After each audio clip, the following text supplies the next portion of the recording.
আসসালামু আলাইকুম সবাইকে। সকাল থেকে সন্ধ্যা পর্যন্ত কি ক্যামেরা বন্দি করলাম সেটাই আপনাদের সাথে শেয়ার করি। আসেন, এই যে সকালে পরোটার ডিম পোচ নিয়ে খেতে বসে গেছে। আমার লালটে কালারের পরোটা দেখে কেউ মুখ ভাঙছেন না, এটা গমেরাটার পরোটা। এই যে চাল কুমড়ার মাছ, এটা দিয়ে রান্না করব। আমি যখন ফার্স্ট চাল কুমড়ার মাছ রান্না করেছিলাম আমার মনে আছে, সেবার চাল কুমড়া সিদ্ধ হয়েছিল না, তখন একটু ছোটোই ছিলাম আর রান্না ভালো জানতামও না। এই যে ফার্স্টে মাছটা ভেজে নিব হালকা করে, যাতে মাছটা কড়াইয়ে না লেগে যায়। আমার কেন জানি না মাছ বারবার কড়াইয়ে লেগে যায়, এই জন্য যেই কড়াইটা একটু বেশি তেল তেলা ছোট কড়াই, সেই কড়াইয়ে হচ্ছে আমি মাছ ভাজতেছি। তবে গ্যাসের তাপ না থাকায় মাছটা তাড়াতাড়ি ভাজা হচ্ছে না। অন্য সাইডে এই যে পেঁয়াজ মরিচ মশলাগুলো কষিয়ে নিয়েছি, এখন চাল কুমড়া দিয়ে দিব। চাল কুমড়াটা একটু বেশি বেশি বেশি হয়ে গেছে, নাড়াতে পারতেছি না।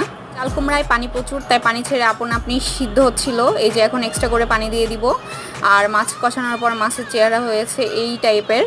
পানি ফুটে আসার সাথে সাথে মাছগুলো দিয়ে দিয়েছিলাম। এখন আস্তে আস্তে তেল উপরে উঠে আসবে, একটু লাল কালার হবে, কিন্তু অত কালার হবে না, কারণ